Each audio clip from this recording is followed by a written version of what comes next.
Assalamualaikum warahmatullahi wabarakatuh. Bertemu kembali di channel Math Education Official. Apa kabar kalian? Sehat-sehat selalu kan? Dan tetap semangat belajar matematikanya. Pada pembelajaran kali ini saya akan memberikan materi mengenai bagaimana cara menghitung luas permukaan prisma jika yang diketahui adalah volume prismanya. Baiklah, langsung saja simak materinya.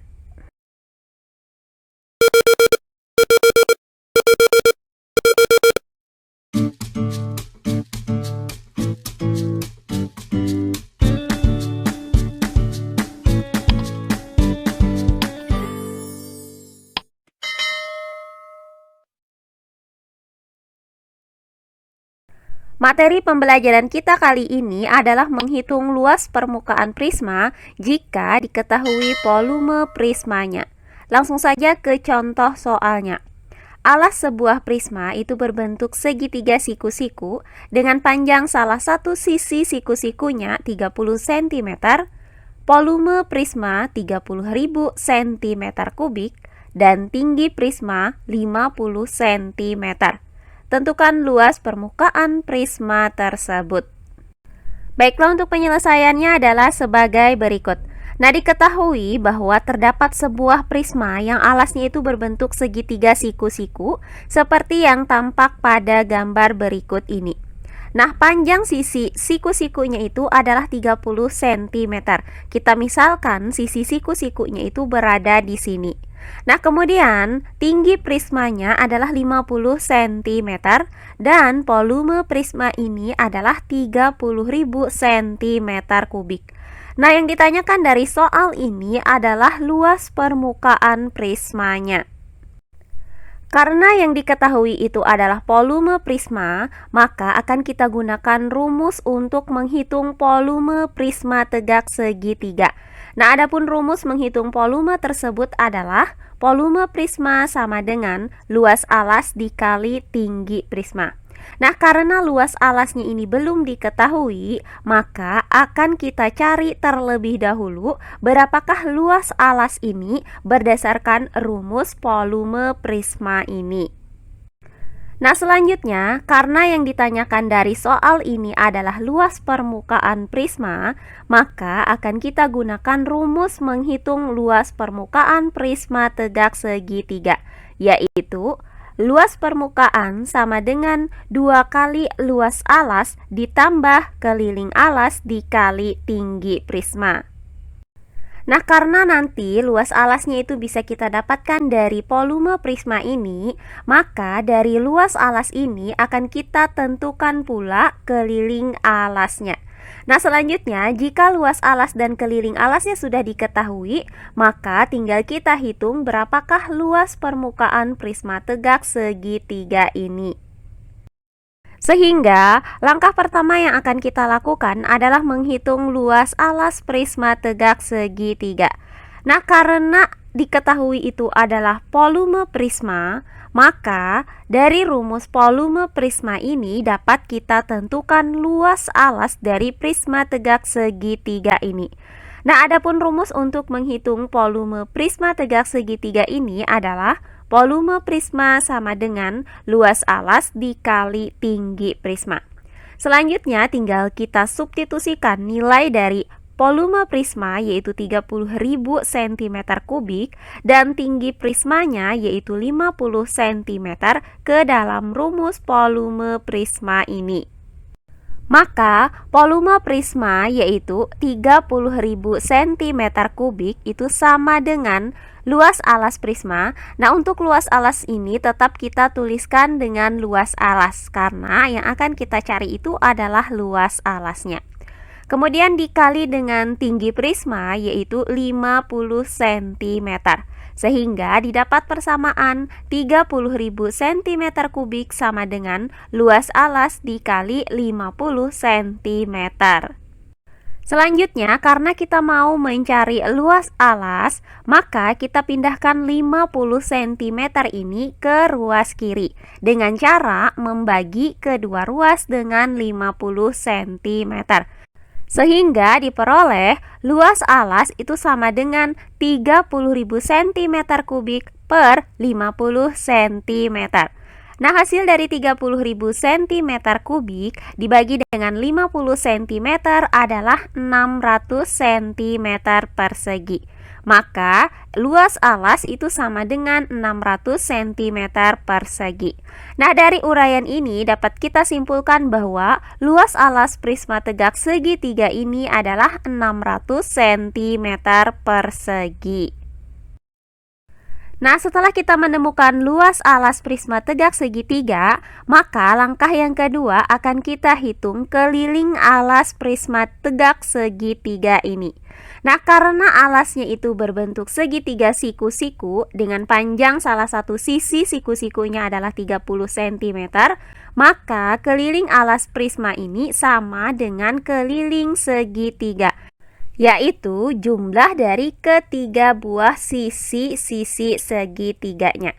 Nah, karena segitiga ini hanya diketahui salah satu sisinya saja, maka akan kita cari terlebih dahulu panjang sisi-sisi yang lainnya, yaitu panjang sisi siku-siku dan panjang sisi miringnya. Nah, kita misalkan panjang sisi siku-siku yang belum diketahui ini adalah A dan panjang sisi miringnya itu adalah B. Maka keliling alas prisma itu dapat dirumuskan dengan A ditambah B ditambah 30 cm. Nah, dari rumus ini akan kita cari berapakah panjang A dan berapakah panjang B. Nah, sekarang kalian perhatikan segitiga siku-siku ini, di mana panjang alas segitiga itu adalah A dan tinggi segitiganya itu adalah 30 cm. Nah, karena tadi kita sudah mendapatkan bahwa luas alasnya itu sama dengan luas segitiga, yaitu 600 cm persegi. Nah, di mana luas segitiga itu dapat kita rumuskan dengan setengah dikali panjang alas segitiga dikali tinggi segitiga. Nah, dari rumus ini dapat kita cari nilai dari A ini. Nah, dari sini terlihat ya bahwa panjang alas segitiga itu adalah A, sedangkan tinggi segitiganya adalah 30 cm. Maka setengah dikali panjang alas segitiga yaitu A dikali tinggi segitiga yaitu 30 cm itu sama dengan 600 cm persegi. Nah, untuk 30 cm ini bisa kita bagi dengan 2. Hasilnya adalah 15 cm. Sehingga didapat A dikali 15 cm itu sama dengan 600 cm persegi. Nah, selanjutnya karena kita mau mencari nilai A, maka kita pindahkan 15 cm ini ke ruas kanan dengan cara membagi kedua ruas dengan 15 cm. Sehingga diperoleh A sama dengan 600 cm persegi per 15 cm. Nah, hasil dari 600 cm persegi dibagi dengan 15 cm adalah 40 cm. Maka didapat nilai A itu sama dengan 40 cm. Nah, berdasarkan penjelasan tadi, maka didapatkan hasil bahwa panjang sisi siku-sikunya itu adalah 40 cm dan 30 cm. Nah, selanjutnya akan kita cari berapakah panjang sisi miring dari segitiga siku-siku ini. Nah, berdasarkan teorema Pythagoras, maka panjang sisi miring itu dapat dirumuskan dengan B kuadrat sama dengan 30 kuadrat ditambah 40 kuadrat. Nah, hasil dari 30 kuadrat adalah 900, sedangkan hasil dari 40 kuadrat adalah 1600. Maka B kuadrat itu sama dengan 900 ditambah 1600. Nah, hasil dari 900 ditambah dengan 1600 ini adalah 2500. Maka B kuadrat sama dengan 2500. Karena kita mau mencari nilai B, sementara B di sini masih dalam bentuk pangkat 2, maka nilai B itu didapat dengan cara mencari akar dari 2500. Nah, hasil dari akar 2500 adalah 50. Maka didapat bahwa panjang sisi miring dari segitiga siku-siku ini adalah 50 cm. Karena panjang sisi-sisi dari segitiga siku-siku ini sudah kita dapatkan, maka tinggal kita cari keliling alas prisma, yaitu keliling segitiga. Di mana keliling segitiga atau keliling alasnya ini dapat dirumuskan dengan A ditambah B ditambah 30 cm. Nah, karena kita sudah mendapatkan nilai A yaitu 40 cm dan nilai B yaitu 50 cm, maka kita substitusikan nilai A dan nilai B ini ke dalam rumus keliling alas prisma ini. Maka, keliling alas itu sama dengan A yaitu 40 cm ditambah dengan B yaitu 50 cm ditambah dengan 30 cm. Nah, hasil dari 40 cm ditambah dengan 50 cm adalah 90 cm. Kemudian 90 cm ditambah dengan 30 cm, hasilnya adalah 120 cm. Maka didapat keliling alas prisma tegak segitiga ini adalah 120 cm. Berdasarkan uraian tadi, maka didapat bahwa luas alas prisma itu sama dengan 600 cm persegi, kemudian keliling alas prisma itu sama dengan 120 cm, dan diketahui tinggi prismanya 50 cm. Maka langkah terakhir tinggal kita cari luas permukaan prismanya. Nah, adapun rumus untuk mencari luas permukaan prisma tegak segitiga ini adalah luas permukaan sama dengan 2 kali luas alas ditambah dengan keliling alas dikali tinggi prisma.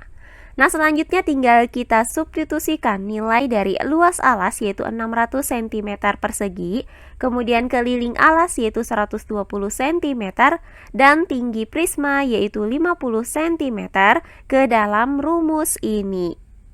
Maka, luas permukaan itu sama dengan 2 kali luas alas yaitu 2 dikali 600 cm persegi ditambah dengan keliling alas yaitu 120 cm dikali dengan tinggi prisma yaitu 50 cm. Nah, hasil dari 2 dikali 600 cm persegi ini adalah 1200 cm persegi, kemudian ditambah dengan 120 cm dikali 50 cm, hasilnya adalah 6000 cm persegi. Maka didapat luas permukaan itu sama dengan 1200 cm persegi ditambah dengan 6000 cm persegi. Nah, hasil dari 1200 cm persegi ditambah dengan 6000 cm persegi ini adalah 7200 cm persegi. Maka, luas permukaan sama dengan 7200 cm persegi. Jadi, didapat bahwa luas permukaan prisma tegak segitiga ini adalah 7200 cm persegi. Nah, demikian pembelajaran kita kali ini mengenai menghitung luas permukaan prisma jika yang diketahui adalah volume prismanya. Semoga penjelasan dari saya mudah dimengerti oleh kalian semua. Jika ada yang kurang dipahami, silahkan kalian tulis di kolom komentar. Baiklah, untuk pembelajaran kali ini saya cukupkan sampai di sini. Bertemu kembali di pembelajaran kita berikutnya. Akhir kata saya ucapkan wassalamualaikum warahmatullahi wabarakatuh.